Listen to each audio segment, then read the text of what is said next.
that Twitter link. Yeah, we live now, I believe.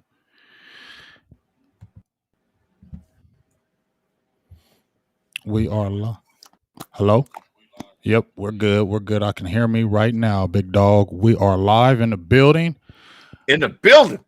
Jump on in here. Might take a little bit of time for y'all to get in here. Let me play some little bit of background music, see if we got some of that too. Yeah. Okay, got a little. Hit the Twitter link up and tag me, and I'll retweet it. Let people know. All right, give me 1 second. What's good, everybody? I'm about to retweet this and send it out, and then Mike's gonna retweet it. So just give me 1 second. Holla at him, Mike, while I'm doing this. Welcome, y'all. Thank y'all for coming in. Gonna get this little retweet going. We're gonna do a little football talk going about the training camp and a little preseason game and everything else. Should be a good fucking time, as usual.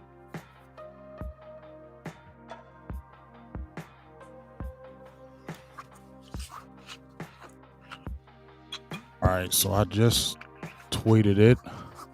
Good deal. Everybody's jumping in here today. They love you some. They love some Mike, dog. Whenever I got Mike in here, we get it cracking. So let me give all my shout outs. Me too. That's you like Terrell Owens. I love me some you. So what's good?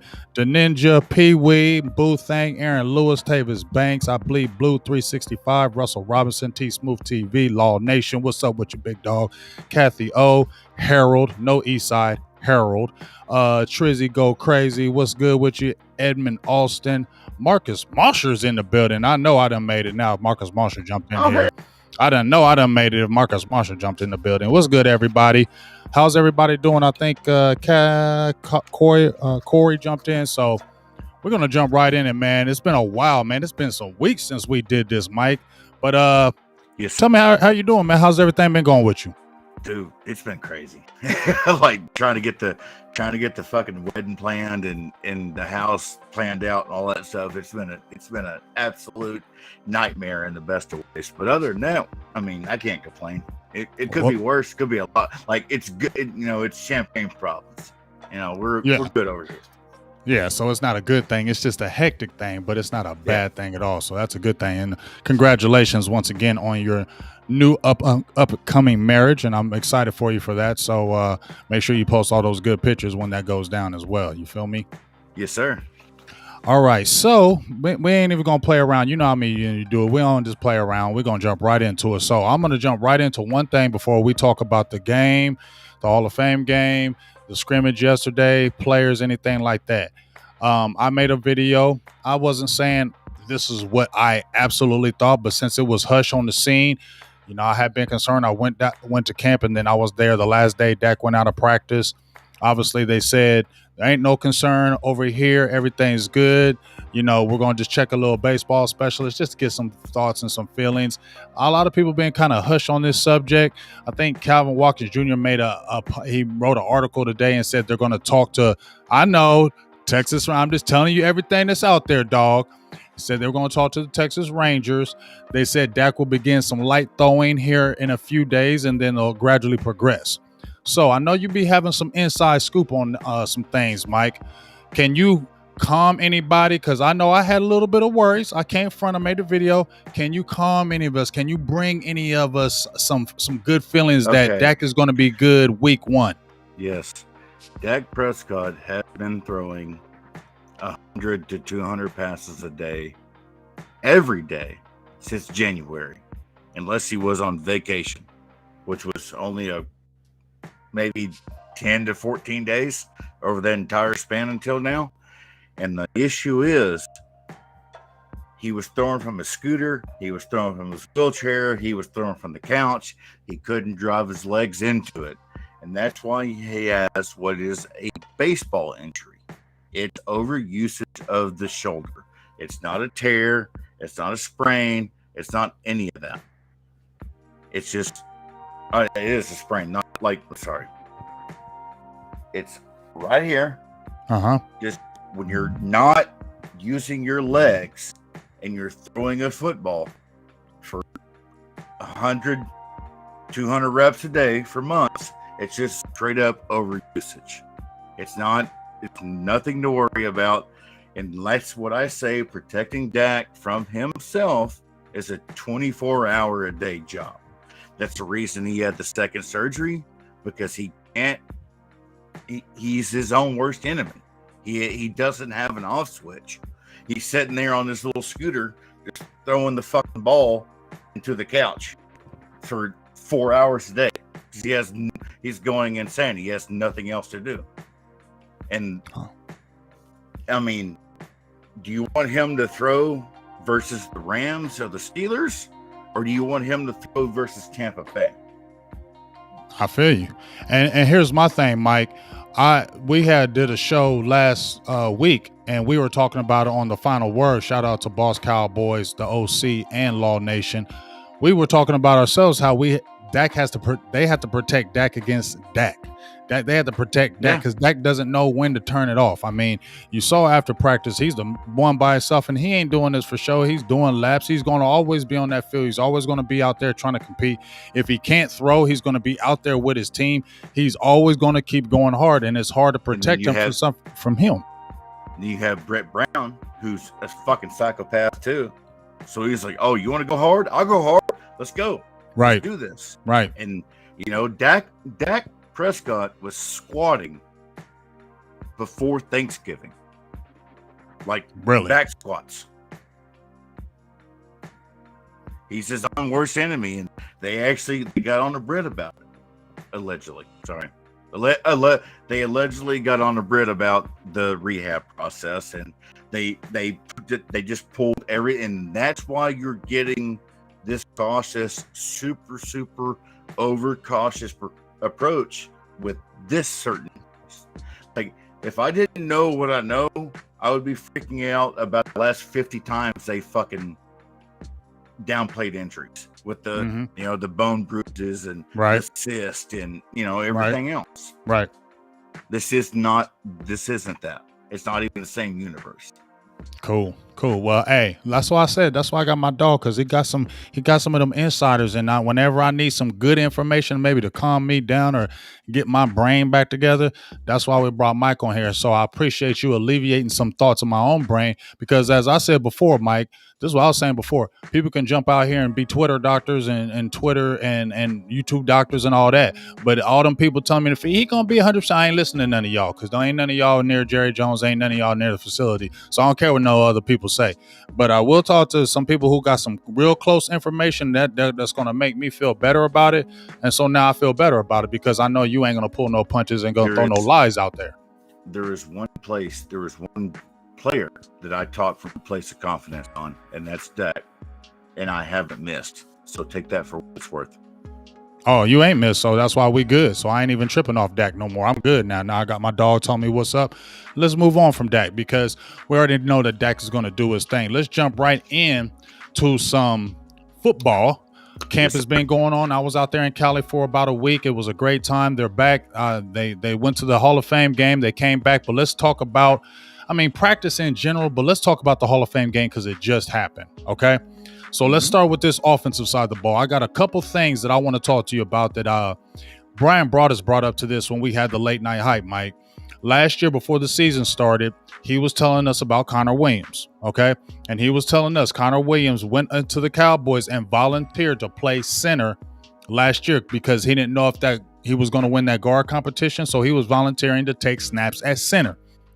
Right. And so they were saying, hey, that could be a possibility with him playing backup center. And for the fact, Mike, that he likes it. He said more than once he likes playing center. He likes that position. OK, now we understand that what he did yesterday played pretty good. Stoned Aaron Donald. Everybody was talking about that yesterday. But you got Biadasz already there. Right. He's in his second year, 4th round pick. You got Connor Williams in his contract year. Guard, and I know he wants to play some center so he can be versatile. So if he doesn't sign with Dallas, he can get on with a team, and he's got more than one position to play, because I don't think guard is naturally his strongest position.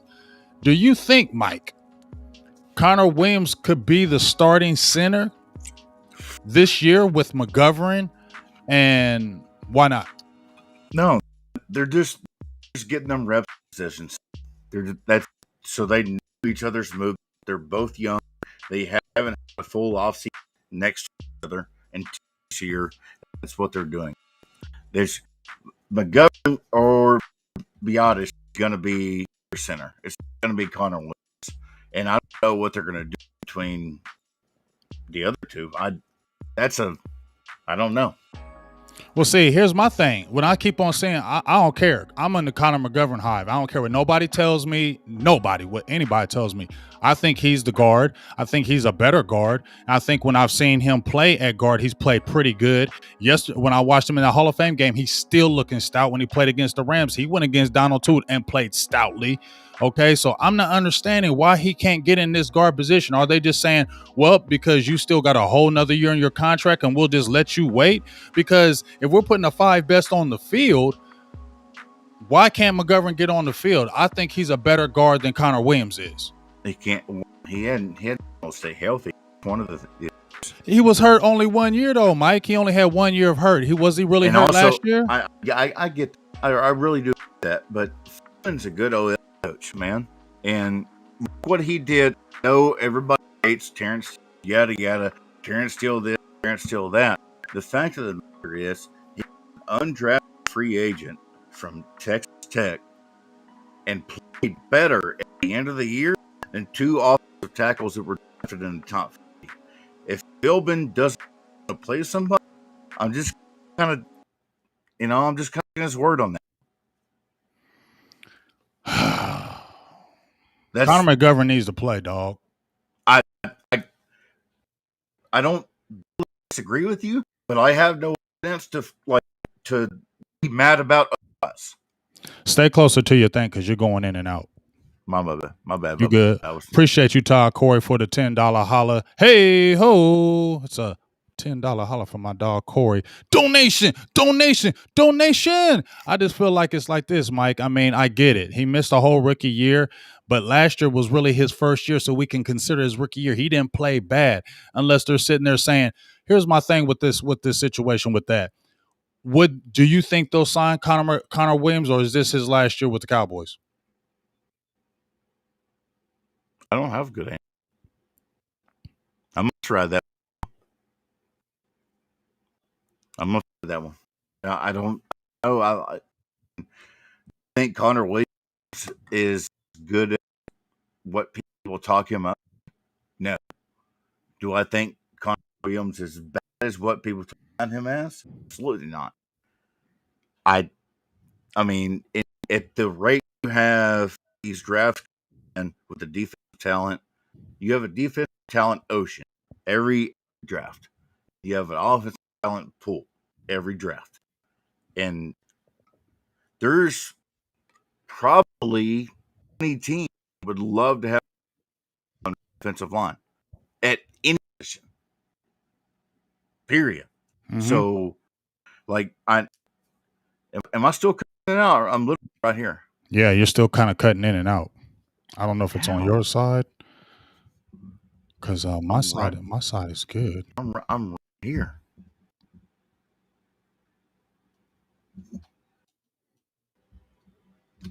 Try it now. I unplugged my mic, plugged it back in. Still having issues? I think it's better. I think it's better.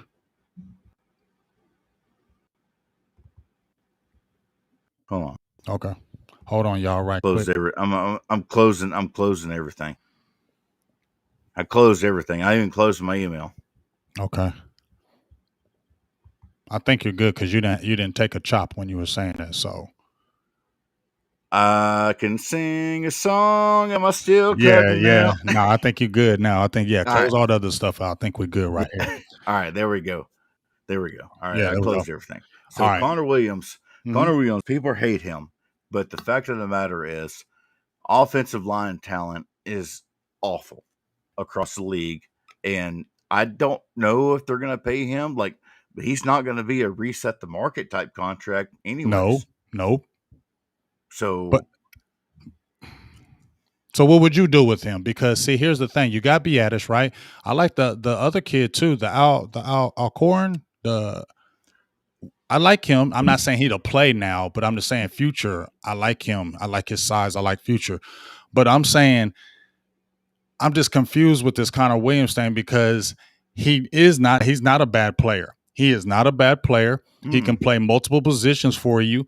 And He's a I duck wouldn't free.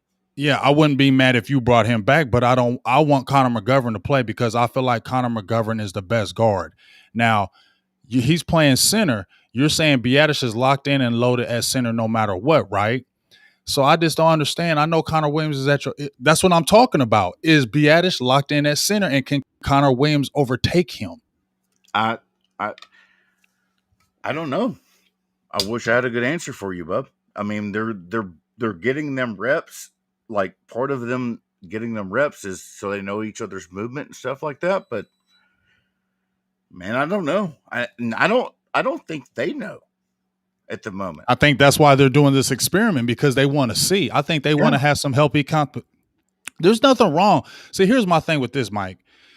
I like Biadasz. Do you like Biadasz? Yeah. Okay. You mean Biadasz. Badass, whatever the hell his name is. Tyler Biadasz. Biadasz. Biadasz, whatever it's called. Okay, whatever it's called. But my thing is, don't you think he was? I'm not saying he's not good, but don't you think because Dallas drafted him, right? He came from University of Wisconsin. They already pre-anointing him as he's the next Travis Frederick.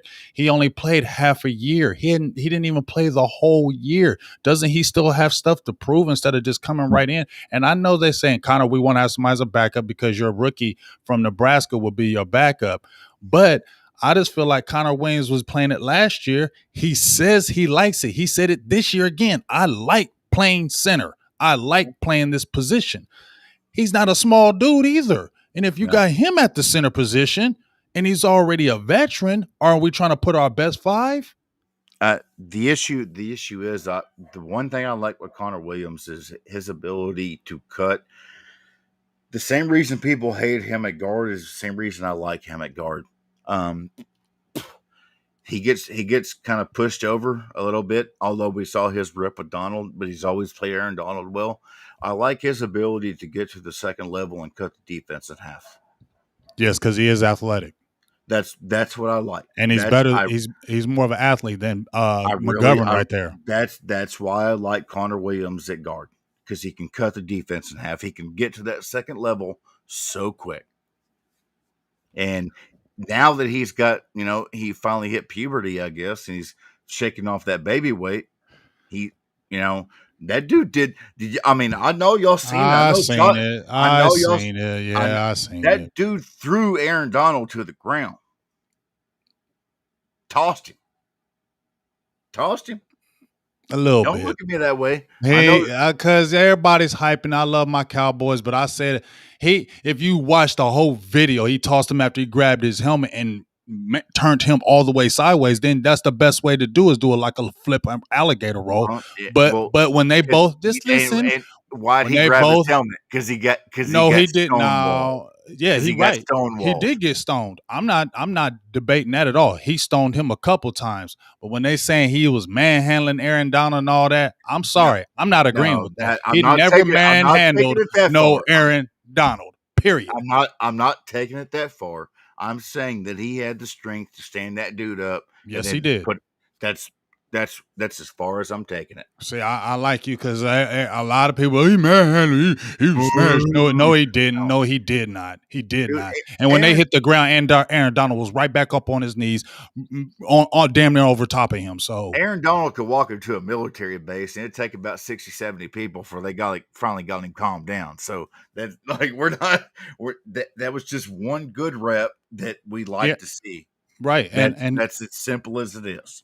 And like I said, I like that. That's a good thing because that makes the offensive line even better. So, like I said, I feel good about our inside positions.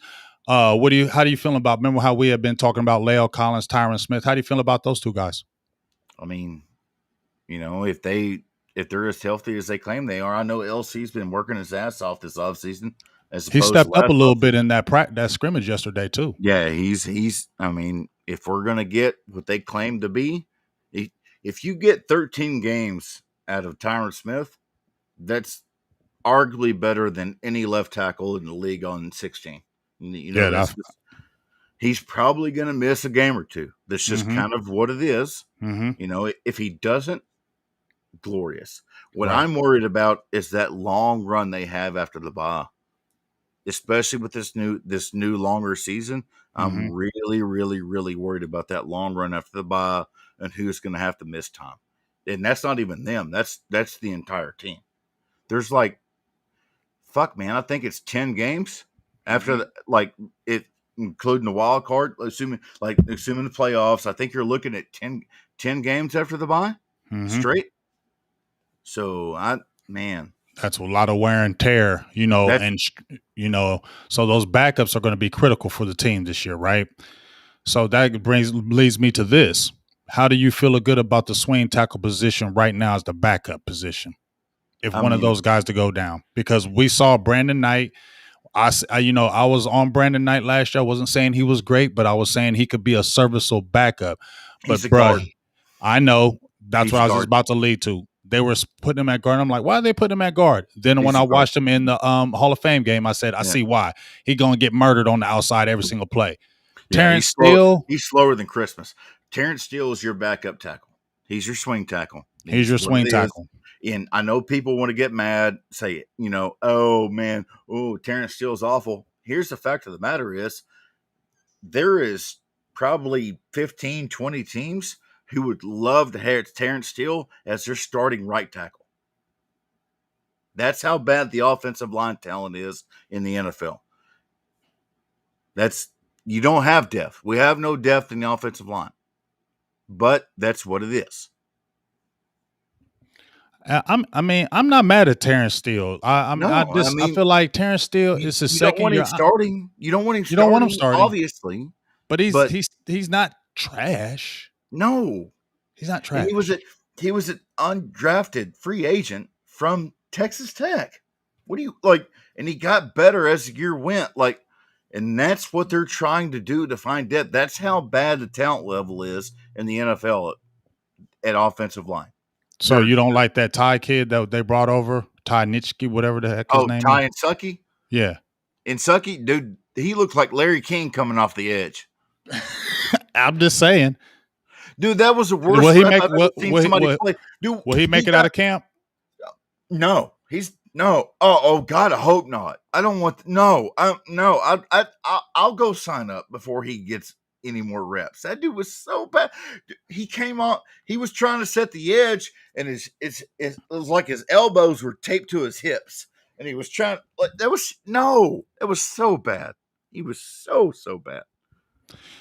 Yeah, I seen him in practice, and he didn't look that great either. And he's like 35, isn't he? Like 35 or 36. So yeah.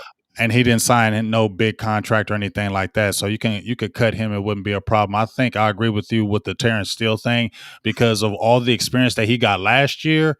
I feel like they're not going to throw him away after they did all that experiment with him to try to get him better just to throw him away and cut him. I just wouldn't see that. You know what I'm saying? It just wouldn't make sense. What about Josh Ball, the kid? What about Josh Ball? Is Josh Ball going to be anything this year or is he just strictly practice squad? He needs to get healthy. He needs to get healthy, but he got talent. He's gonna get it wouldn't surprise me to see Josh Ball get cut so they can move him to the practice squad.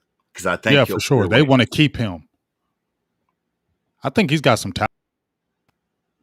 Yeah. Think so? Yeah. Yeah. He needs to get healthy. He needs to add some power. He's got no power at all. Power, no base. He kind of like what Mitch Hyatt was a few years ago when he had this. He looks like rookie Connor Williams. The only difference is he weighs like 30 more pounds. Whoa! How'd that happen? Oh. I don't know how that happened, dog. Kung Fu style. Oh, what do we? I don't know how that happened, dog. Are you still there? Yeah, I think so. You're froze. You're froze. Oh shit! Hey, go out and come back in. So I don't know what just happened there. I was doing karate and shit. I didn't know. Oh, see, you did it. I was like, what the heck? That thing flipped up. The shit went to top side, then the shit went to right side. I was like, what the hell is this? So no, we good. So we're back with that. So we got that we got that in hand. Terrence Steele is probably going to be our swing tackle. So let's jump out of there. Let's go to this quarterback position. What do you feel about Garrett Gilbert? Should he be the starting QB2? QB2. QB2, period. QB2. He's nailed it. We shouldn't go out there and get a free agent. No. If you want to go sign a $4 million free agent, you go get a defensive tackle like Geno Atkins.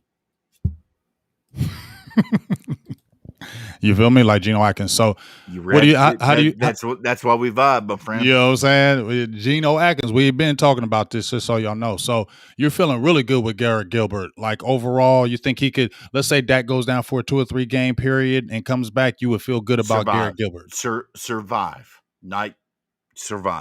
You know, and I'm not spending money. We don't, as you know, Wade Wilson said, we don't practice fucked. Mm-hmm. And if QB1 goes down, so let Gilbert get it. DiNucci, he needs to go start a YouTube channel on like rock skipping or something. That dude needs to go on get. But is Mike going to let him go? That's what honestly worries me. I don't think Mike's going to cut him. How are you going to keep that dude on the roster? He's so bad. I think he's going to keep him. I mean, dude, he's so bad. I know, bro, but I mean, I told him he need to switch to receiver because he can run all day. He can scamper out of get all out. But that quarterback position, it remains the thing to be desired. Sidearm shit. Yeah, it's ugly, and it's ugly. But does Mike McCarthy like him? Cooper Rush, what up about Cooper Rush? So if they, or would they just go on the season with 2 QBs if they're doing the 55? I don't like Cooper Rush, bro. I'm just throwing out names. I don't like no Cooper Rush. I've been said that. But are they going to go into the season? I'd rather have CD play quarterback for Cooper Rush. But nah, everybody's trying to say he played good in that Hall of Fame game. I'm like, bro, he's throwing 5, 10-yard passes. He can't throw the ball downfield. He plays in a real game against a real defense. They're going to kill him. Period. Yeah. He's not going to be able to do anything. You need a quarterback that can push the ball down the field and has some kind of athletic ability, can move around in that pocket, because he ain't it. And I think that's why we want to go with Garrett Gilbert, because you can see his arm strength clearly, Mike, right? You can see how he has the athletic ability. He was running. That dude, I know you went to camp, and I know it's camp, and I know that dude made some nice fucking throws in camp. Yeah, he did. I mean, did you see the throws he was throwing in the game in that little scrimmage? He can push the ball. I mean, I watched him at Texas. He came to Texas as like damn near a 5-star recruit. So it wasn't like he was a bum in the streets when he came. You know what I mean? Things just kind of happened. So I like go Gadget Gilbert. I want to stay with him. I think they're just going to roll with those 2 QBs the whole year. And Cooper Rush, I don't know why you keep being on the roster, but I still think they're going to try to stash DiNucci for some reason. Man, I think they are. I think Mike likes him. I mean, it's the same. Like I hate that, but I'm trying. You know, I'm not gonna sit over. I'm not gonna get over here and get pressed about the fucking like 52nd man on the roster. Right. Yeah, yeah. Right. It's not like he's ever gonna play. Right. You know. So it's good that we talked about a few of these positions, because we're going to talk a quick running back and receiver, because I'm going to get your thoughts. Let's hit receiver. We already know about the 3. We already done talked about CD. We don't even need to say nothing about CD. CD about to do his thing. It shows every single day. He's so good right now, in my opinion, that when he's getting the ball, he doesn't, you know how he just kind of, you can tell he kind of knows it now. Like he ain't saying nothing to nobody. He just kind of know that I'm just good and I'm about to tear up people. I'm trying to suppress my hype for CeeDee Lamb. Ain't no suppressing it, dog. He's the game changer on the team. He's about to go crazy. Going to fuck up your favorite DB. I promise. Hey, CeeDee Lamb, but it's not even going. 1,300 yards and 12 touchdowns this year. It's It not. ain't this ain't even gonna be you hype this year. Wait till his third year though, dog. His third year is gonna be ridiculous. Not even his second. Second gonna be real good, but watch his third year. Third year is gonna be astronomical. But we saw Michael Gallup too, Big Mike. We saw him get a couple touchdowns. We know he does. He's more of my big play guy, and then we see Coop working his way back in. But let's talk about these other. Probably if they go 6, let's talk about these other 3. I feel like Cedric Wilson. He solidified his spot. He ain't going nowhere. Now here, Noah Brown. Do you think Noah Brown ain't going nowhere? Do you think 85 he's here? He's here. I felt the same way about Noah. I like Noah. He plays special teams. Dak loves him. He's been working out in the Dak yard all off season. He's here. Okay. Now, this is what I started out in the beginning, Mike, but I changed. First, I thought it was Fehoko because, the rookie, he had the size, the speed, and everything.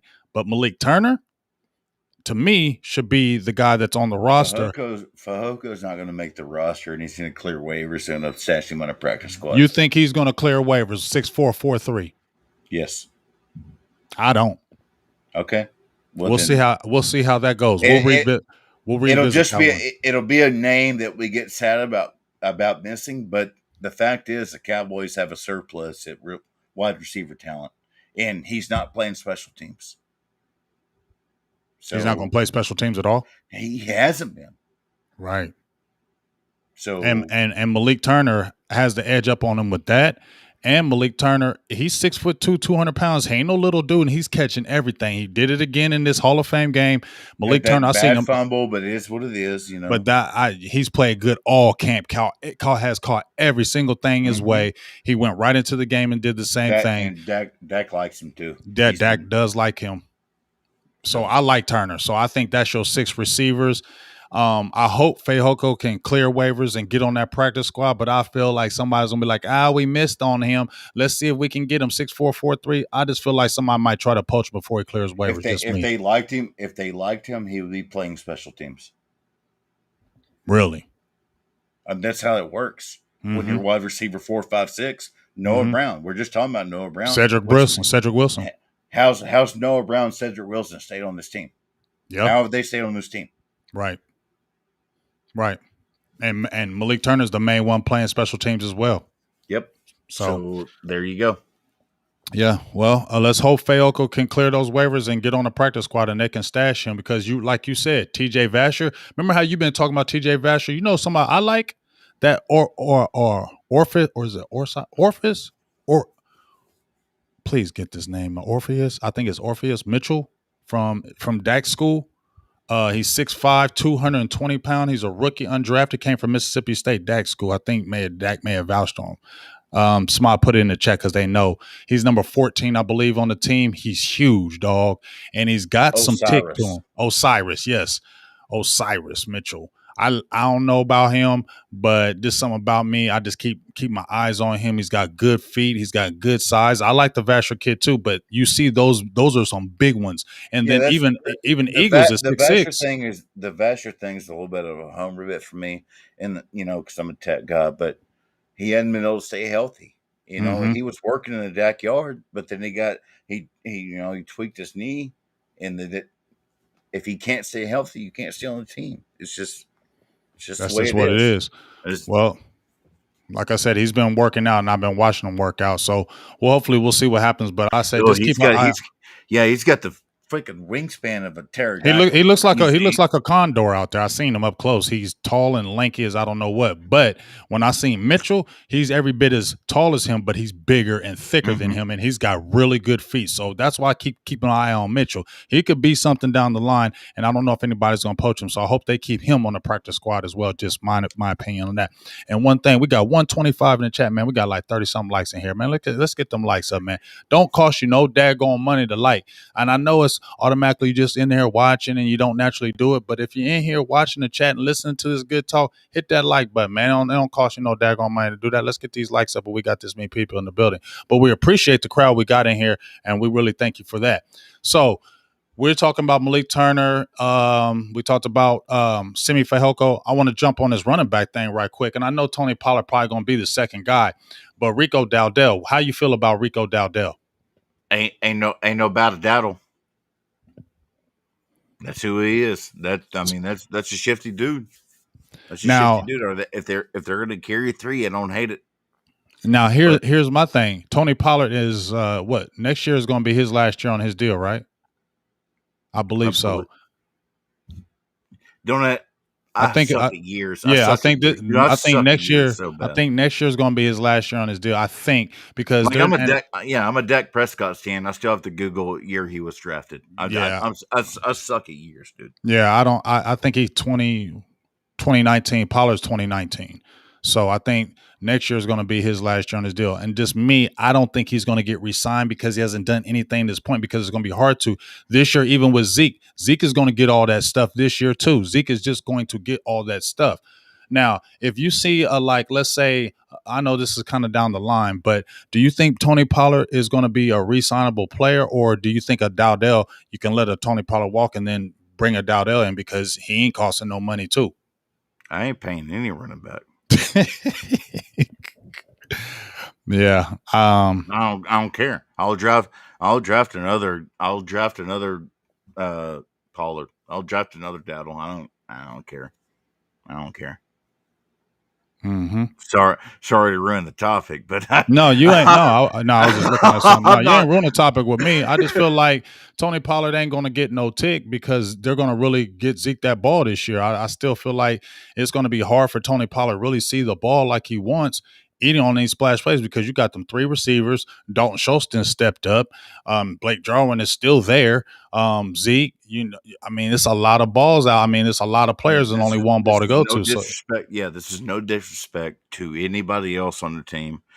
But if there's a play and CeeDee Lamb, Amari Cooper, Michael Gallup, Blake Jarwin, Dalton Schultz aren't being targeted, it better be a situational play because anything else is a lost rep.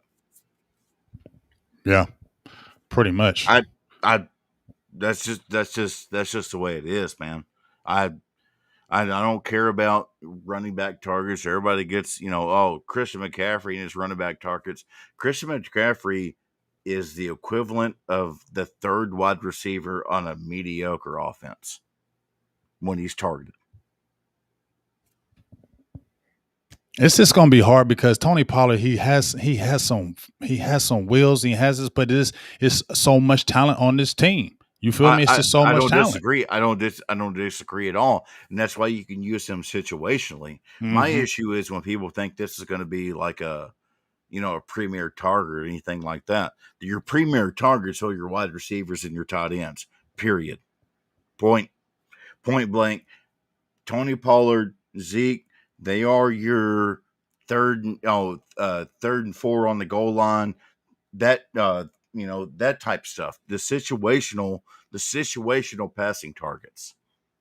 You don't want your running back to be a premier passing target, or your offense is terrible. Period.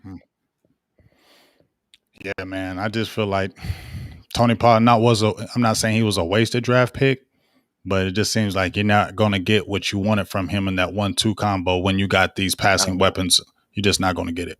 You should have. I mean, the reason they drafted Pollard. Pollard wasn't a bad pick, but what they did, Catboy folding on that contract because the running back wanted to go hide in Cabo. That changed things. That changed everything because then you could have actually seen Because a real look from Pollard. I rather I you know I'm sorry, I'm not going to say it. I don't want to be mean to Zeke. No, we're good because we Good all love Zeke. Yep, we gonna good be for good. him. Yep. Let's just gonna be good. We ain't gonna do that. You know what I'm saying? So let's jump on before we go on to this defense, because that's what I really want to talk about, big dog, is this defense. Should Dalton Schultz be starting over Blake Jarwin week one?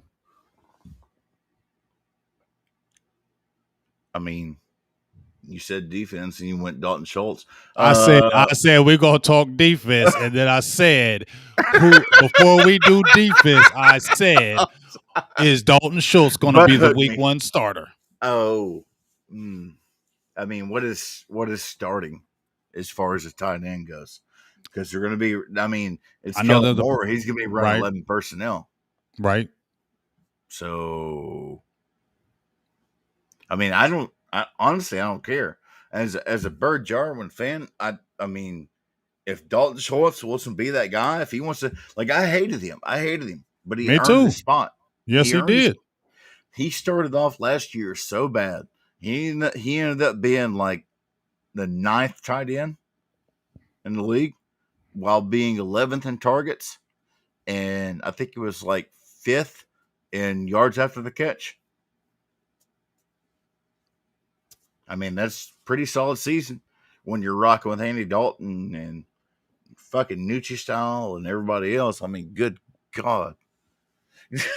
Well, I know they're going to run a lot of 11 personnel, but if they're going to start, if they're having a starting lineup, I know it doesn't matter who starts, is who finishes, but if they're having a starting lineup, should it be Schultz or should it be Jarwin? It should be Schultz. I mean, That's me. It's hard to disagree Because Jarwin shouldn't get. The only reason why they would start Jarwin is because they just signed that contract with him and they want to see something, but he hasn't really I played think in the practice to really I earn think the he's a starting better position. athlete, but He's a better athlete, but we're talking about a better player. at this point, I feel like, when I talk about Blake Jarwin, I feel like how OJ Howard fans, when they talk about him, oh, All the he's this and he's potential, that, right? But you don't he's see it. this and that's so I can't get mad when somebody counters my point. Like, what has he done? Like, oh, He fuck, hasn't man, done anything. you didn't have to be mean to me like that, but I get it. I mean, you feel me? Like I've been on Blake Jarwin since he got picked up by Dallas, but it's like there's every year it's like we're still waiting. You feel me? And then when we all were waiting last year, you have the injury, and then when you had a player who we talked about, who we all were like, man, Dalton Schultz is trash. Then he steps up and starts really playing the game and really starts balling. And he's still doing it this year, even in camp. He's leaving where he left off. It would make only the most sense that this dude starts in this game over a Blake Jarwin, and you can't start Jarwin just because you signed this big contract and Dalton doesn't have the big contract. That's where I'm saying let's not get into politics about money, because that's what we're going to talk about on this defensive side of the ball, because there's some defensive side players that should be playing, in my opinion, over guys who are probably making more money than them. But we'll talk about that right now. So let's jump on the defensive line. Okay. How you feeling about this defensive line? Give me there's all kind of stuff on that defensive line. Osa Ogadizua, Bohanna. I talked to him yesterday. Super geek Bohanna. Brent Urban's in there. Gallimore. I mean, we're finally feeling good. Not saying we got the best defensive line in the world, but man, that defensive line, Mike, in that Hall of Fame game, they were getting after it, dog. I mean, Bohanna was in there taking them double teams, throwing them, Osa throwing people, throwing them out the way. I'm like, oh my God. Gallimore and Tristan Hill are on notice. Gallimore too? Yeah. So them rookies is balling like that, Mike. Huh. They don't have it. Neither one of them have a sponsor. But everybody's been talking about Gallimore. Why wouldn't Gallimore have a sponsor? I get it. They picked him last year.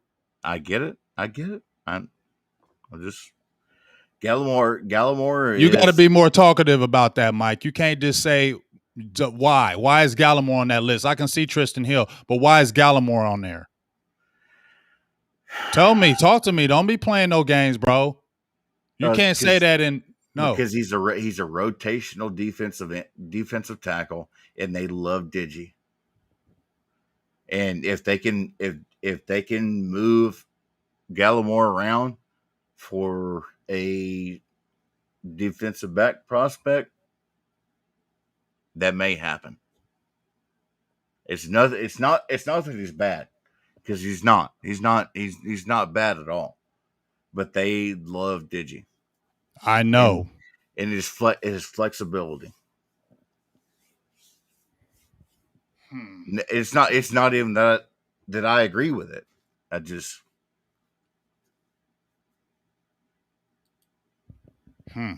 Well, we're gonna jump right back on there because I got a few people talking about some questions. I got a question right here, and it says from Music Toya Ers. Some of these names I might mess up. Is from Facebook. He says, expand upon the statement y'all agreed about bringing in Geno Atkins, because I think we good, right? No, I mean, we're good, You but can that's Geno you can never Atkins. have enough defensive You tackles. can never You have can that. never have enough corners. You can never have enough defensive tackles. That is your defense. Everybody wants to sprack off about edges. Your defensive tackles and your corners are your defense. Period. Period. And if you can get a guy for like Geno Atkins for the cheap for a 1 year rental, yeah, you definitely should do that. Especially when he comes out, he's been a clean bill of health. He hasn't fallen off that bad where he couldn't help your team a little bit. And especially, we still green in that area in that middle. Me personally, they're saying Carlos Watkins is doing some things. I want to ask you about him. I'm not on Carlos Watkins, Mike. What about him? Do they have a good feeling about Carlos Watkins? Because I don't He's know. just he's a guy. He's He's just a on the field. guy. He's You on the feel me? field. What about He's Brent a Urban? he's on the field. Really? So they don't feel like we got some. I don't want to be mean. Like I don't No, have no, man, no, dog. We ain't on about on being mean. If somebody don't like what somebody says, then they can get the hell on. That's life, Mike. I need you to talk to me.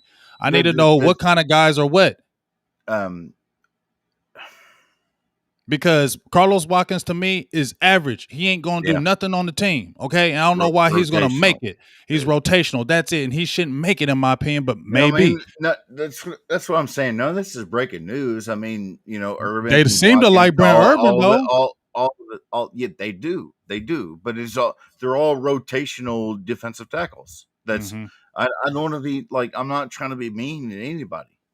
It's just that's what they are. That's why they're here. What up, But Lee?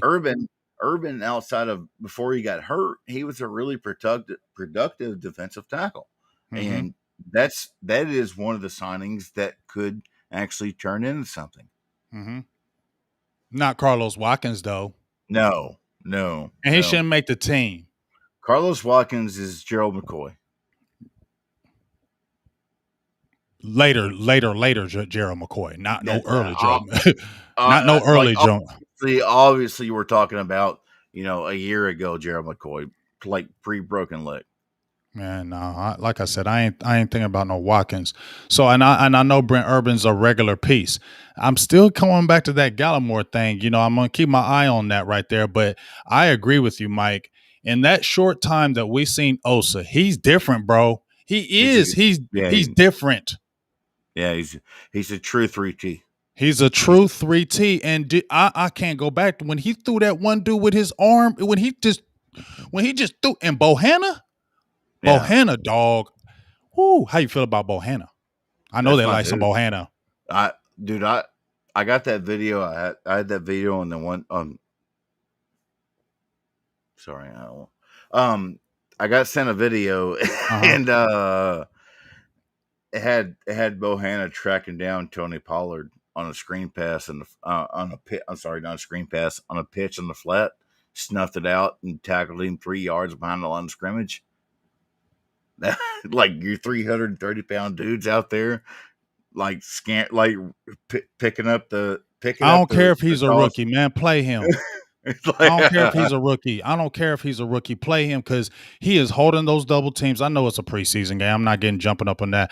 But the dude is a 330, but he lost weight. See, people don't understand when he was at Kentucky, he was like 350, 355. He lost like 25 pounds before this draft happened. So that let me think something about him. And then when you see his strength, his only problem right here, Bohanna right now, is he comes too high because he's tall. He comes too high. If he can stay low with that height and come underneath these offensive linemen, he's really going to destroy him. Because one play, Osa threw a dude over and he pancaked the dude right behind him, dog. Them two right there should be your 1 and 2 techs, 1 and 3 techs. like that's our futures. He reminds me of damn it, damn it, I don't. He reminds me of. See, you playing today, Mike. I wish you just spit this shit out today. Say it. He reminds me of Will Fort. He's athletic too, though. And I love his attitude. Early career, or if y'all remember, early career Will Fort was not this Hall of Fame player that he turned into when he got the edges and safeties around him. But he was a solid player all the way through. Mm-hmm. All the way through. And then he finally got some help around him, and then he turned into Vince Wilfork. That's kind of what he reminds me of, Bubba. That's. Do you think they will go long with defensive tackle since they got so many players? I hope so. Because you're gonna need them. You're Right. gonna need them. Yeah. I mean, Tristan Hill. I mean, I know he's hurt, and I know how you got on me. He's not gonna make the roster. He's not going to make the roster. See, you heard He's this, not. y'all. He's not He's gonna not make going the to make it. roster. He's not gonna make the roster. See, he was my bubble guy. So Carlos Watkins will make it over Tristan Hill? Probably so. Wow. That's crazy. He done fell off that bad, Mike. He's fluffy, dude. He didn't have a sponsor. He hasn't been even remotely trying to push himself. He tore his knee up 3 weeks after Blake Jarwin tore his knee up, and Blake Jarwin's been in the Dak yard since February. So. And I remember me and you talked on Twitter, and I was like, "Come on, dog!" I was like, "He got talent, this and that," and then you just killed my whole thing, just burst my whole damn bubble. Say, "Hey, dog, sorry, he ain't making it."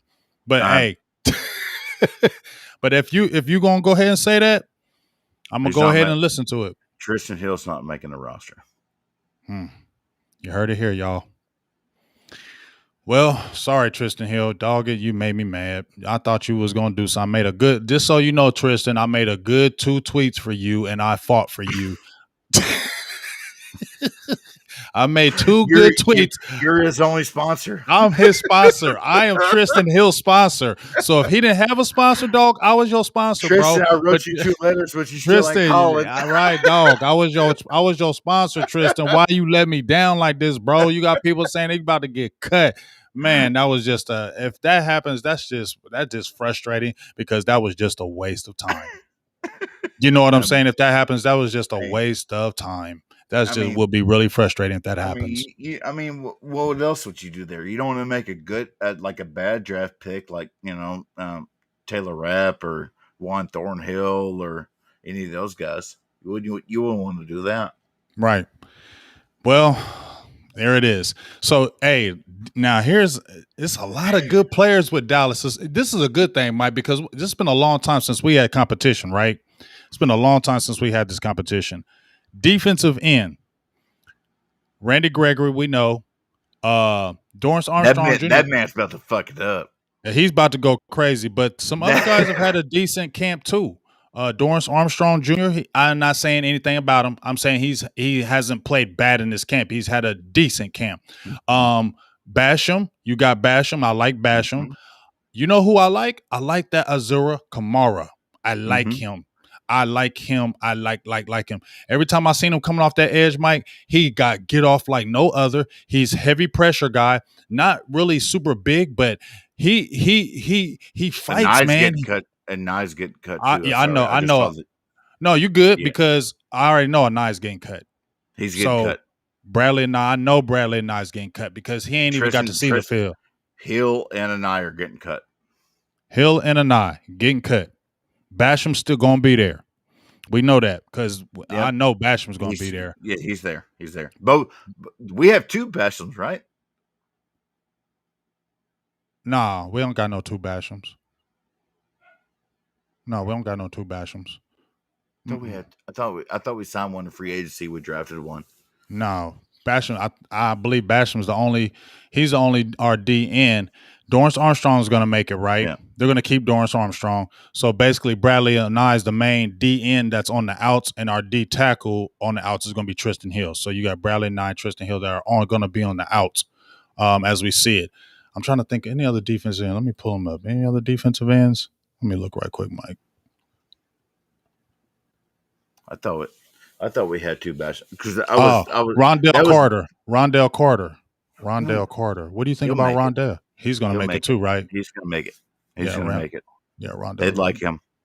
And Ghost is going to make it just because of time, right? They're just going to practice squad Ghost because he's on PUP. Hey, Jose Marinelli doesn't even like Tristan Hill. Marinelli quit on him. He stopped trying. Like Hill's done.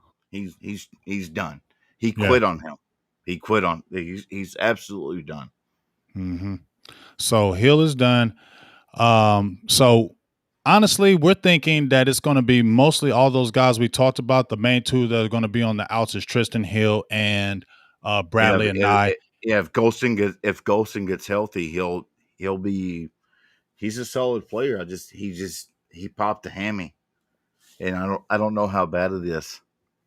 So But they like Ghost. They yes, like him too. yes, they do. But he They popped a like him a hammy. lot. I Right. don't know how bad it is yet.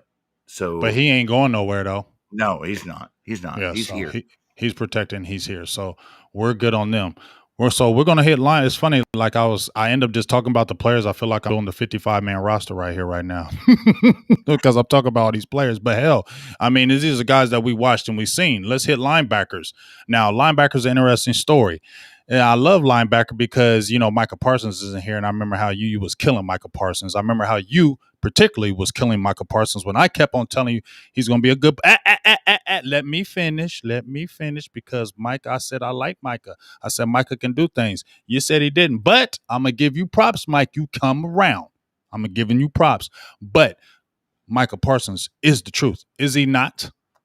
He needs to be. If you He pick him is. at 1.2, which he seems to be, but I don't crawfish. You know my stance. You I picked an know. off the ball linebacker at 112 overall. Period. He needs to be exactly what he's showing himself to be. He is. I'm telling you, is. I told you when we talked about it, and I was like, "Come on, Mike, he's I gonna be still good." wanted Slater. I still wanted Slater. Sorry. And a lot of people did, and they said Slater's doing good over there, but that's all good. But I am glad we got Parsons because we needed somebody on this defense to take this defense to the next level, and I believe it's going to be Micah Parsons who's going to do it. His infectious attitude, his ability is going to make Yeah, everybody else step up. he's an alpha. He is. I never doubted his ability. I doubted his coverage skills, and I doubted his off the field stuff. Mm-hmm. That's different from. And if you pick him at 112 and he turns out to be Number 12. You keep on saying 112. Number 12. 12. I mean 112. That sauce got you. Shout, I was just saying shout out to the R&B group. That's all. CD. He just giving shout outs to y'all, man. Man, go check out the verses, man. He gave you a whole lot of shouts out, Mike did. But dog, I mean, but for real though, Mike, he and you keep on saying off ball, but he can do so much more things. He can blitz. He's coming off the edge. He's everything that we've so far, and it's going to get better. I am looking forward to eating that crow. Mm-hmm, you are. Everything we've seen so far is he's everything that I wanted him to be if you pick him at number 12 overall. Yeah, he is, and you will be eating crow. I got a big fat crow over here. I'm gonna bring to you. I'm gonna send it to you. I love it. Hey, can I have some ranch? Yeah, you're gonna have ranch because you be cooking your ass off. So why don't we just eat it live? I'll eat it live, sir. Lead it live because you know what? You be cooking your ass off. Just go catch your ass a crow over there and then get to cooking them up and just cook it on this. Smart. You can't catch crows. They're smart. I know. Crows are smart as hell. You walk inside to get the shotgun, crows be gone. You know that. You know that. I know you went. I know about the crows, but I don't give a hell. You better find your ass a crow because you're gonna eat a whole bunch of it because Mike about to turn all the way up like that song. He's about to turn all the way up. That's what Michael Parsons is about to do, big dog. But let's talk about. I'm not gonna talk about your one guy because Jalen is just Jalen, bro. I don't even need to talk about Jalen no more. He just Jalen. I don't need to say nothing about Jalen. Is this thing on? Yeah, it's on. Trash. Yeah, dog. I ain't got nothing to say about Jalen. Like I seen him in camp. He's just like I said to me. And this is please don't take this as no diss, Jalen, if you listen to this. But he reminds me of a cartoon character that runs in place all the time. It's like he's always trying to start up. You know what I'm saying? Every time you look at him, he's like a kid. Have you ever seen a kid when they're playing and they put their head down and then they just start running real fast and they act like they're going fast, but they're not going fast? Long as somebody rings the doorbell. Come on, man. You know what I'm talking about. Feel my analogy, and I don't want to feel my analogy. The kid with the head down trying to run fast, but he's not really running fast. And you look at him, you're like, is this kid slow or something? That's what you be thinking. So when I see Jalen, I'm not thinking he's slow, but when I see him, when he gets ready to run, he's like he's and I'm like, what is that? I don't know what that is, but hey, at the end of the day, you know what? That's a disability. It's just it's the disability. That's a He can't do disability. what he used to, and that's just what it is. So I think that's why you see the startup runs. So Jalen is just Jalen, but LVE has quietly had a pretty decent camp as well. Let's talk about him though, Mike. You've been getting on some LVE. You've been getting on LVE. Talk to me about LVE. I would love for him if he stays. If LVE, my issue with him is he's hurt guy. Right, hurt He guy. has not had a full season since high school. Mm-hmm. I want him, if he's healthy, the way he runs at 260 pounds and the way he can cover and run, that is a magical player. Major. And to match him with Parsons, bro, that's a good combo because they both got good size and super athletic. And Vander Esch, and they said he's determined, Mike. And maybe he been listening to you bash him all this whole time, and he is just putting his head down and said he's listening to you, Mike. He is listening to you. He's listening to you. Yeah, he didn't go home. He went home. He went home for 2 weeks for his birthday. Mm-hmm. Otherwise, he's been here. He's been working at Apex. He's been working at MJ Center, and he's been working at the Star on his not weightlifting, on flexibility and everything else. The weights came along with it, like not. And so I would love for that dude to put a solid season together and have him out there running side by side with Micah, because their two particular skill sets fit the defense better. Man, that would I finished it for you because I was feeling what you were getting ready to come out with. Their two skill set fit this defense perfectly as far as what you want to do. As far as attacking the line of scrimmage, has been sideline to sideline and be able to drop and cover. Because I'm telling you, Michael will be able to do it. He might not be able to do it right now because it's early, but you got to remember he hasn't played football since 2019. So let's give him a little bit of props from staying out there that long and be able to do that. But I think those two skill sets are what the Cowboys need going forward. So we'll see how that plays out. Now, I'm going to mention a couple other linebackers to you right quick. Who do you think they may have a chance? How do you feel like Luke Gifford did? Luke Gifford's built with abuse parts. He's not going to make the roster. Ooh. Okay. Keon O'Neal. He's here. Yeah, I know, but do you think he does anything this year? Does his skill set, do you think he'll see the field a lot? Yeah. Okay. You have to, because you're going to run out of NFL players at some point. Okay. So let me see. I think we touched all them. Let's hit these corners and safety because that's the hot topic, and I'm going to let you off of here, Mike, okay? So we got these corners, big dog. I said this should be your starting three. It should be Diggs. It should be Joseph. It should be Kennedy. And then you want to back up, if you want to keep a Brown, you should, because of people are going to get hurt and you need that depth and he's experienced. J. Lou, depth, experience as well. And then who will be your third guy? Let me see. Kennedy's starting over, right? Yeah, I'm saying Kennedy should be your slot guy. Yeah. And your two outside guys should be what? I mean, slot? You don't want Kennedy a slot. Why not? He been doing. That's what. Wasn't he playing that when he got them interceptions? When he's been in camp, he's been playing slot heavy, dog. I know that. It's just too lanky. It worries me. I think he can play it, bro. I think he can play because J. Lou is shorter and he getting good cooked. That's just okay. Me. I feel you. I think he can play that slot. He's been playing it heavy in camp. He can jump out the outside, but he's been playing that slot heavy. That pick he got off Stafford yesterday was nasty. Fucking nasty. And that was slot. Yeah, it was. I mean, I think he needs to be your slot guy, and your two dogs should be Joseph and Diggs, because Joseph should definitely be starting. He is nasty. He gonna be nasty. I don't care. He may not get a whole bunch of interceptions, but dog, he gonna be lockish downish. I feel he gonna be locked downish. I think the guy who'll get the picks will be Diggs because he's just that type of player. Because he's he's just anticipatory. His anticipation to get the ball, I think, is just better. He doesn't have the athletic ability of Joseph, not even close, in my opinion. But I think he has the reaction time, the anticipation to look for the ball, and I just think that since he played a receiver heavy part of his career, he'll probably get more interceptions. But I love the thing that Joseph brings. Do you see a surprise cut? Let me see. Nashawn Wright's in there. Obviously, I thought he played well. Oh, I forgot. I forgot about Nashon Wright would start over Diggs, or not Diggs. Sorry, over Bossman. If we had to play a why? game tomorrow, why? Yes, tell me why.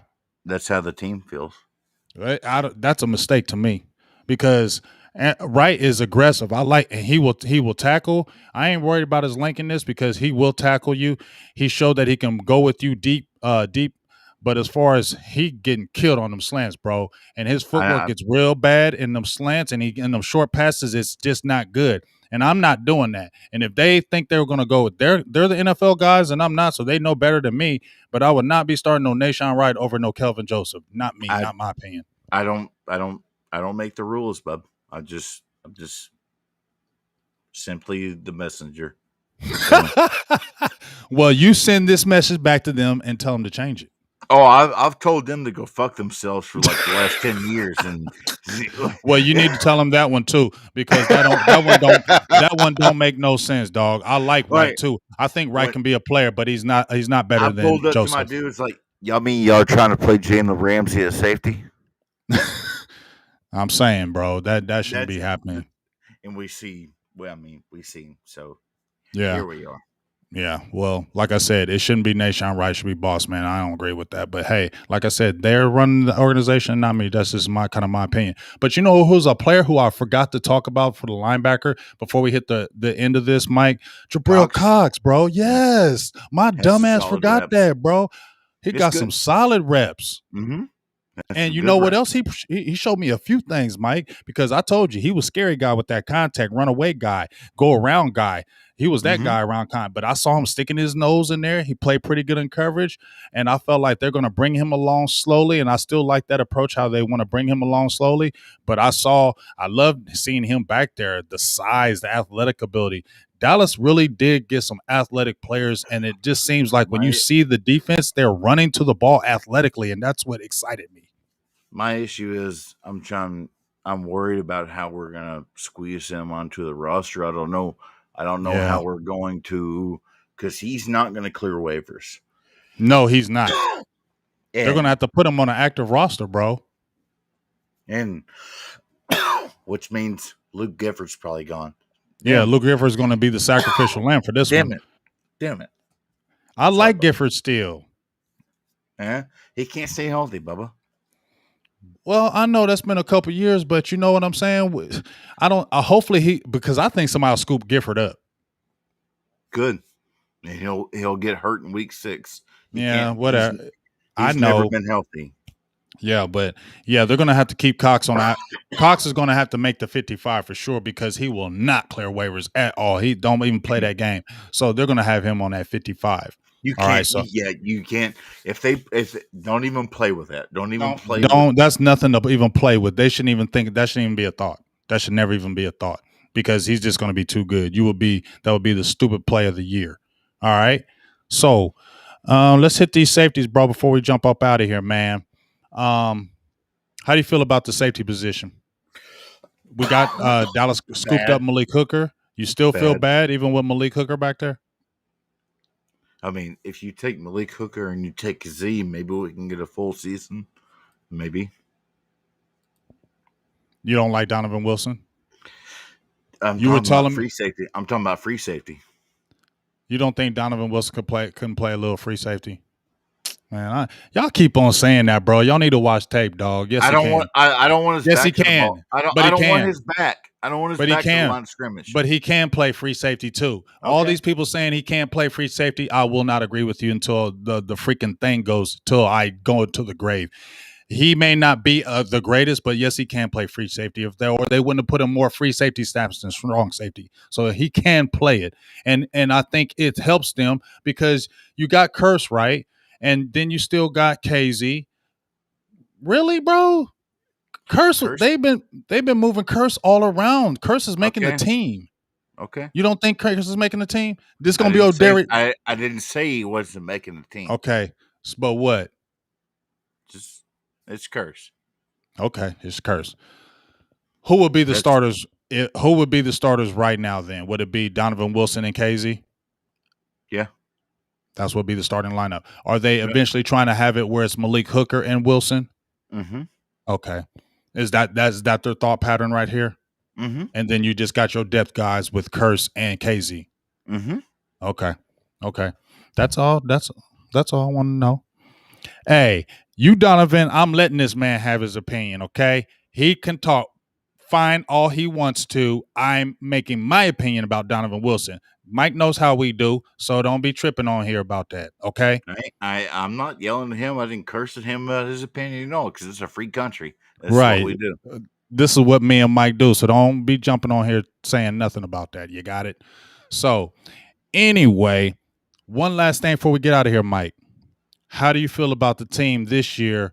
How do you feel about the team just in general? Do you see a difference? I'm fucking terrified. Why? Why? Because I'm a Cowboys fan. I mean, like it could go so well, or there. In my opinion, there's one or two ways this season is going to go. It's going this way, or it's going this way. Ain't gonna be no in between, is it? No, sir, no, sir. And as the Dak stand that I am on Twitter, if it goes this way, we got it's gonna be bad times. It's gonna be bad times. I don't want that. I'm so worried. Expectations. This team and expectations do not mix well. But do you think the Cowboys have a lot of expectations this year? I didn't hear a lot of people saying that, this is a Super Bowl team. Well, some people say, they just say it, but I don't think the majority of people are talking about Dallas as being the team to beat. If they don't win the East and at least make the divisional round, they're going to get roasted. You have Dak Prescott, you have CeeDee Lamb, you have maybe Amari Cooper. Yeah, you will. I'm going to go ahead and skip on that one. Michael Gallup. No, you're not. You keep on saying that, and then you're going to come back to this before you get off here. Go ahead. Amari Cooper may start the season on the pup.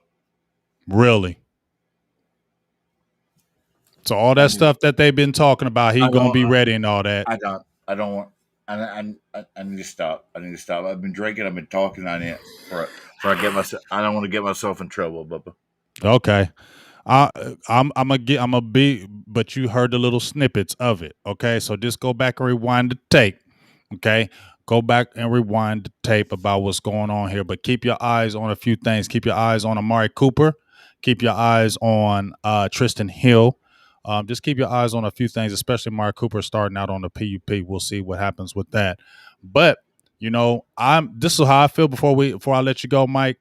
I'm not really scared. I'm still the we'll see. I feel like there should be no reason why you shouldn't win this division. No reason. If you're healthy, there's no excuse. If you don't win the Mike NFC McCarthy this shouldn't year, be there if he loses. Sell the team, burn the stadium down, and turn it into a goddamn bird sanctuary. I tweeted that out 2 months ago.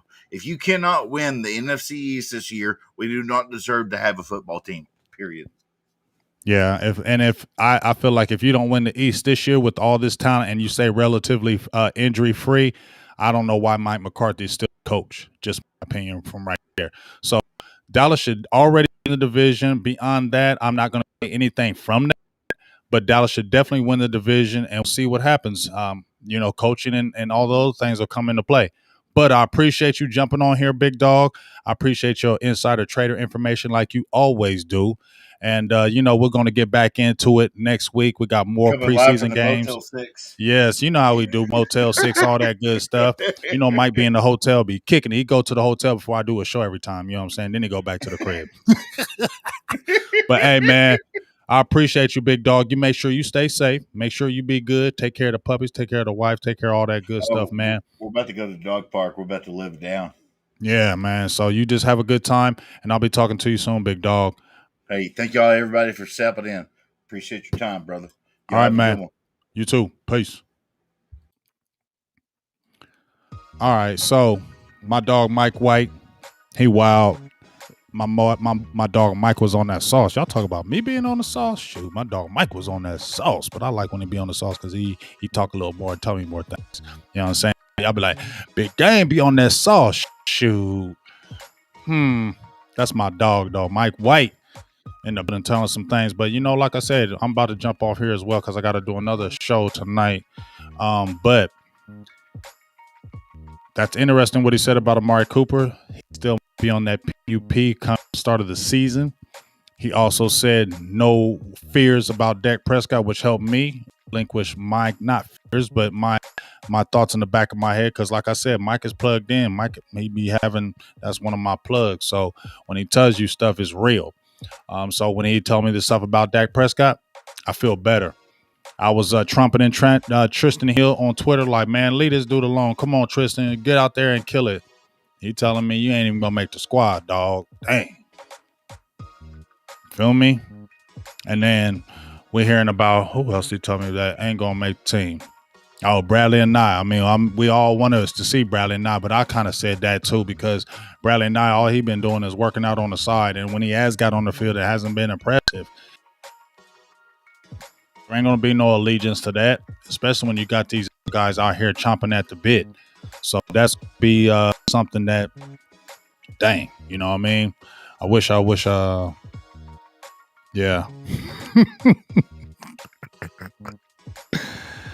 Yeah, Gifford isn't making it either, but that's because of Jabril Cox. Because if they're going to go, you can't have Cox off the 55 because, like I said, somebody's going to poach him easily.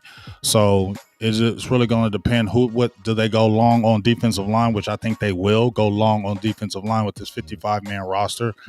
Maybe they don't go as long at linebacker, go long at in the secondary. So we'll kind of see with that. I hope Gifford could make the cuts, but if you're looking at who they have, if you got Jalen, you got Cox, you got Parsons, you got Neal,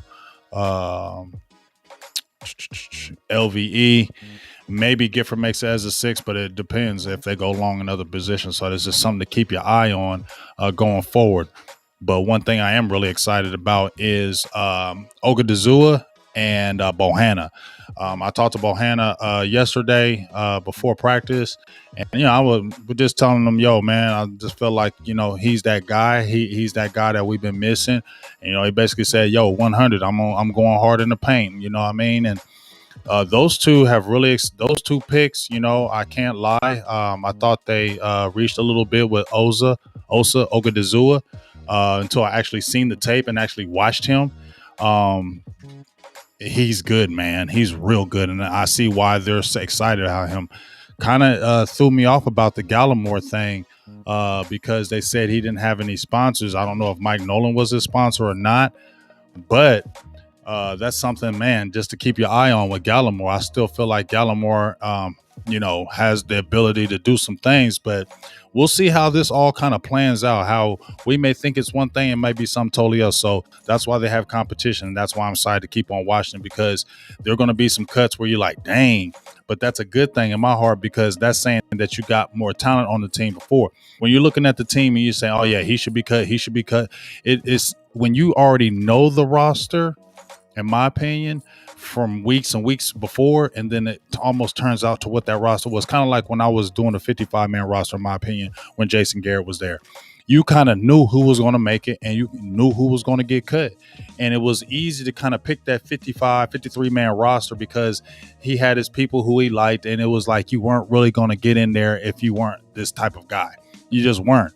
Now, when you got at least McCarthy there, in this competition that's happened this last couple of years, the guys that you thought were going to be there may not be there. When we talked about Blake Jarwin, yeah, he got the contract, but he's not playing better than Dalton Schultz. You know what I'm saying? Jordan Lewis and Anthony Brown got the contracts, but right now Jordan Lewis hasn't been available. Anthony Brown, he's just really regular. And if you got these young boys and Joseph and Nashawn Wright and these other guys that are playing better than them, shouldn't be regardless of the salary. Just like even with the Connor Williams thing, you know, you got Biadish, you got Williams, you got McGovern.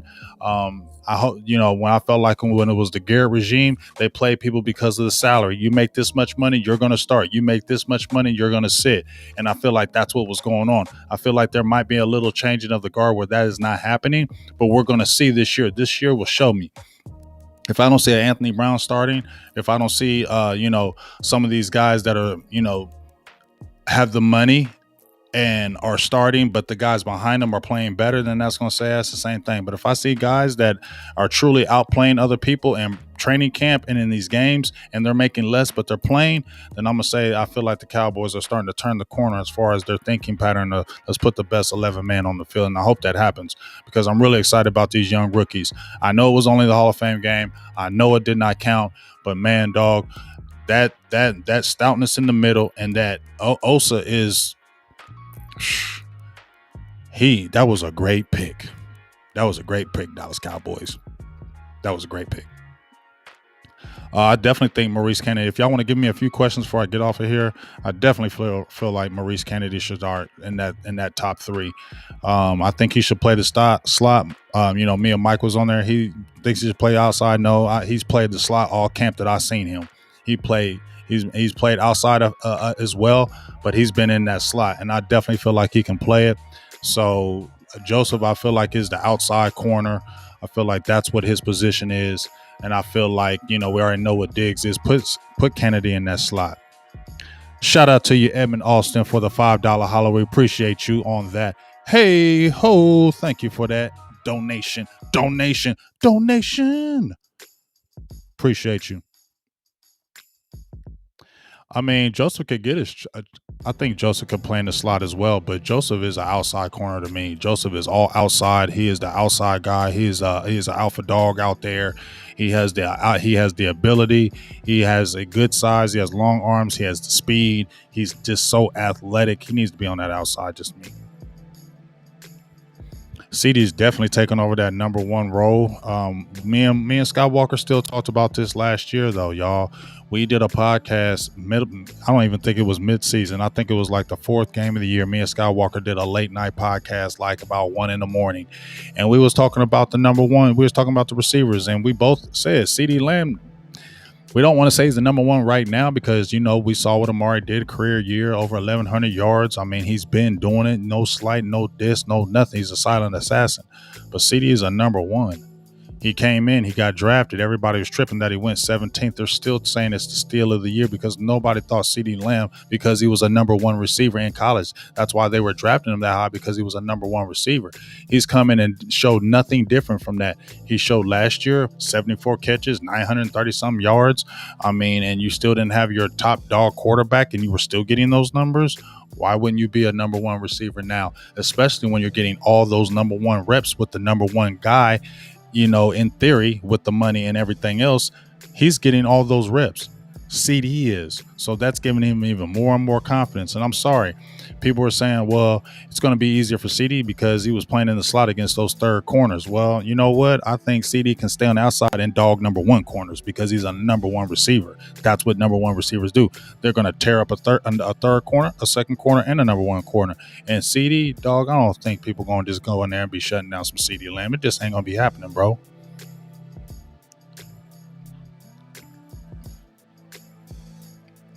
Yeah, and me personally, the best type of corner is a 5'11 corner, about 200 pounds with long arms and good speed. Give him a 4'4", 4'3 speed, 5'11 long arms, about 200 pounds. You got one of the most ideal corners right there because those guys can get up under those tall guys. The long arms can passes. They have a quicker twitch because they're center to the ground, lower than a taller receiver. So I just think it works out, and I feel like I was real hesitant on Joseph. I'm not crowning him anything. But, I was just real hesitant, maybe the off field, not the rap, the off field, the not listening to coaches, those things. Keep my eyes on that on Twitter a lot. Keep my eye on that. But at the end of the day, kid can play. And, Mukamu, Tall kid, 6'4". You saw him out there. Just really excited about this rookie class. I think this was a good draft. We'll see in the next 3 years. But when we look at Micah Parsons, I mean, from where we're looking from afar, it looks like a dog. Then you got Kelvin Joseph, keeps his head together, got the ability to be a dog.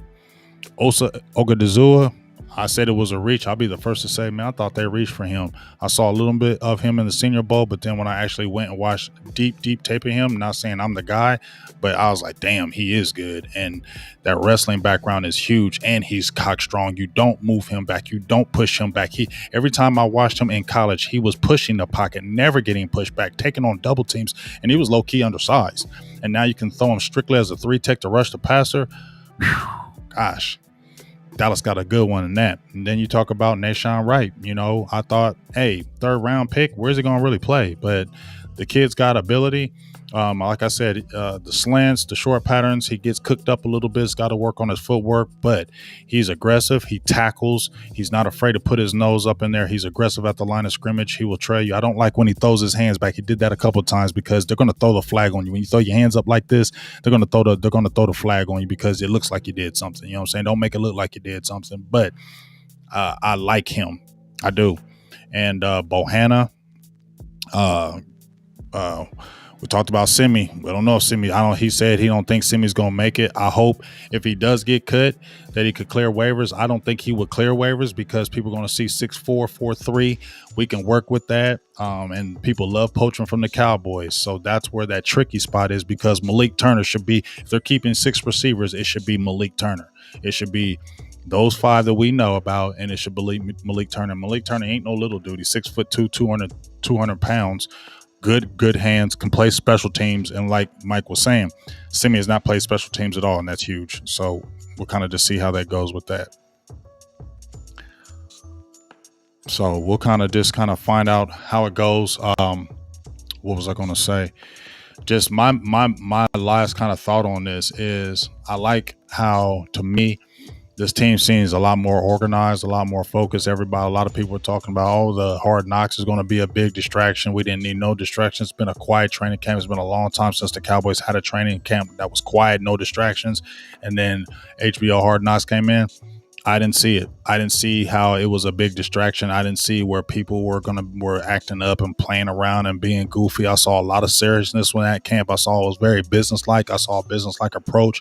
I saw it was a lot more together and boom, boom, boom. It wasn't just all over the place, and that's what I saw. So I really hope what we're seeing in camp should parlay, and I'm excited to see this game 1 against Tampa. But more than anything, I love watching these young players, and I want to see the class from last year, and I want to see the class from this year. I want to see how they really take, and if this rookie class can really take that next step early. If this rookie class, because those draft classes can change your whole season, your whole franchise around. You can have one great draft. And we saw when you have one great draft, it can change your whole franchise around. And this could be a draft where it does that because you have a lot of talent in this 8 picks that you had on defense, a lot of talent. And if these guys play with the talent that we've seen in camp and before, you're talking about you feel real good about your defense, young, fast, and hungry to match that offense that already is explosive. So we'll see what happens. We'll see how it goes. All right. But I got a few things to tell y'all before I head up out of here.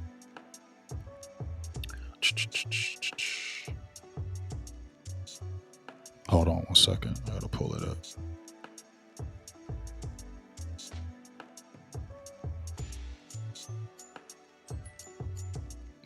Sorry, I gotta pull this up. All right, so later on, I'm gonna be on what podcast is this? Talking with the Boys, Talking with the Boys. I'm going to be on their podcast tonight on Anchor. They had some good show. I think Kyle Humans is actually going to be on there tonight. I think. I don't know if he's going to be on there with me or if he's going to be on there before me or not. But if you ain't doing anything later on, jump on that podcast. I'll send a link out. But yeah, that's going to be Talking with the Boys. That's going to be fun. It's on Anchor. Kyle Humans is going to be on there as well. So I think I don't know if Kyle's going to be on there at the same time I am, but if he is, that'll be cool, and we can chop it up and we can ask him some questions because his eyes are right there. And also got another special guest. I don't know if we're going to do it today because she's coming in from Phoenix and she was out of town, but I have a guest. Her name is Jessica Navarez. She is a co-host for the Rowdy Roundup Pod, beat writer for Flurry Sports. We talked back and forth, man. We had some great conversations, and I'm going to get her on the show. She's, like I said, she's coming in from Phoenix tonight. She's been running around. We've been trying to, make it happen, but she's been out of town, and I don't know if she's going to be able to do it tonight because she's coming in from the West Coast. And I told her, look, man, I'm gonna send the Twitter link, but that's gonna be a good show. I really was. She seems like a real bubbly, fun to go person, man. And if it doesn't happen today, we're gonna get that popping next week. So just get ready. I got my guy Billy the Kid back coming. DDP is gonna be on. Of course, we got Marcus, my dog boss Cowboys. The final word Tuesday, man. I'm getting it to where we're gonna have a weekly lineup with pretty much set weekly guests. I got my dog Birkin and Blitzes. So what I'm just trying to find some good combinations, what I want to go. And then we're just going to set it in stone for the season. And then this is what it'll be this year, this Monday. You already know who's going to be on Tuesday. Let's just interview a special guest. We're going to have, final word. You feel me? So I just want to kind of get it organized. So we're going to be popping live with somebody each week. So we always keep the good flow of Cowboys going with different people. You're not hearing the same thing every single time. So, get ready for that. Go check out that podcast that I was talking about with tonight, and check out with me and Miss Jessica Navarez. I hope I'm saying that, Miss Jessica Navarez. Go check her out on Twitter. Like I said, excuse me. She is co-host of the Rowdy Roundup Pod, and she's a beat writer for Flurry Sports. So I'm really excited for me and her to get on there and have a good time and talk some Cowboys football as well. So just make sure you stay tuned. Make sure you stay on. Yeah, man, I got the grind. So we will have pretty much when the season starts, we're going to have a person each show one day of the week. And it'll be a constant, free flow, a roundup. And then we'll have our interviews whenever I get me an interview, because I got a couple interviews coming up with a couple college guys, linebacker Brandon Burks from Tiffin. They got a player right now who's on Tiffin from on the Cowboys from Tiffin. And then I got another kid, Julius Wood from East Carolina. He played for me as well. He's playing for East Carolina. Matter of fact, his dad just posted something on Facebook today. They were having their practices, inter-squad scrimmage, and he already had 2 interceptions. Dog already picked off that receiver. The quarterback twice. And I'm telling you right now, Julius Wood. Remember this name. I'm gonna say it again. Julius Wood. He played for me. My homeboys. I know my homeboy for over 20 years. It's his son. He played with my son. He was an animal when we first saw him. He's about 6'2", 2.5, 205 pounds. Going to get bigger. Got wheels. Man, he's going to be good. He's going to the league. I'm telling you, he's going to the league. Keep your name. So I'm gonna say his name again. Julius Wood, East Carolina. Go check him out. But I really appreciate you. I think I'm good with that. And I thank you for all the, thank you for everybody showing your love. I'm sorry if I'm looking down. I'm just kind of reading some of your comments right here. Yeah, Tori, Todd, I'm grinding all the time, baby. The Reaper, what's up, man? Please continue to watch. Yes, I am, David Jenkins. I am, but I got so much stuff going on because I'm getting ready to start my I got my resume redone. I'm gonna say this before I get off here. I got my resume redone. I got a few radio stations I'm gonna be applying at, which I'm excited about that. Going to take this to another level. And then I'm also going to be doing my high school football. I got a high school football team, South High School. I'll be calling their football games, and I'll be calling high school basketball games as well. And then I got a hook I just found today for possible play-by-play, but I just got to get this resume in. So outside this channel right here, I got a lot of other things that I got going on. So I'm always going to try to stay busy and keep this popping and keep that money on that plate, keep it rolling. Yeah, I know about Boothang. Boothang know I got so much stuff on the plate, but hey, the grind is fierce. You stay busy, you stay good. You stay sitting there down, stay broke, and I don't want to do that. So yeah, we're gonna make that popping. But continue to keep on supporting, man. I want to give y'all a big shout out again. We're almost at 9K already. I set the goal for 10K before the season was over, y'all. We're gonna hit that. I know we're gonna hit that. Keep on getting likes up while you're in the chat too. But we're gonna definitely hit that. The goal was 10K before the season was over. Y'all went crazy. I'm gonna just tell y'all some good stuff right here. Some good stuff that you guys did. Let me tell you how good let me see how awesome you guys are. Let me show y'all some numbers that just happened within the last 28 days because you guys are awesome like that. In the last 28 days, we got 1.8 subscribers. 1.8 thousand subscribers in the last 28 days. Really, those 1.8 came in the last 10 days. You guys are awesome. So we got almost 2,000 subscribers, man, in like less than 10 days. Y'all are amazing. And then let's go with these views. Y'all are amazing. 1.2 million views in 28 days. Let me say that again. 1.2 million views in 28 days. You guys are awesome. That's how awesome you guys are. That's how bad you guys are. That's how ridiculous you guys are. 1 million views in 28 days. Wow. That's amazing, you guys. That gave me chills. You guys are freaking amazing. Y'all, we killing it right now. So why should we stop the momentum, y'all? Let's not stop this momentum, man. Let's go to the top, yo. You know I'm gonna keep that grind. You know I'm gonna keep going pushing it. You know my peoples is getting their stuff, getting ready to come up the corner. Don't y'all know y'all come? Y'all know I'm talking about Adam Casanova, my dog 43 Flex, my dog TX Bread Tech 83. Y'all, the stuff is coming, y'all. We about to have a big celebration. So we hit that 10K, man, before the season's over. My members is gonna get something hot. Yeah, I'm gonna have a big shading celebration, and my members are gonna eat and have a great time. So y'all just keep on looking for that. We're gonna hit that 10K, but let's get more. Let's get more. Let's get more. Let's get more. And let's not stop.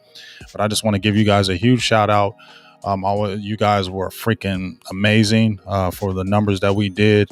Appreciate you, the Ninja. That's my dog for life. That's my dog for life. When I tell you the Ninja is my dog for life, you feel me? That's my dog. He's one of the realest. Let me give a shout out to him. He's one of the realest. My dog, and there's a whole bunch of real ones. There's a whole bunch of y'all real ones, please. But I'm just saying, to my heart, Mel Hayes, if you hear this, dog, you a real one. Okay? You always remember that.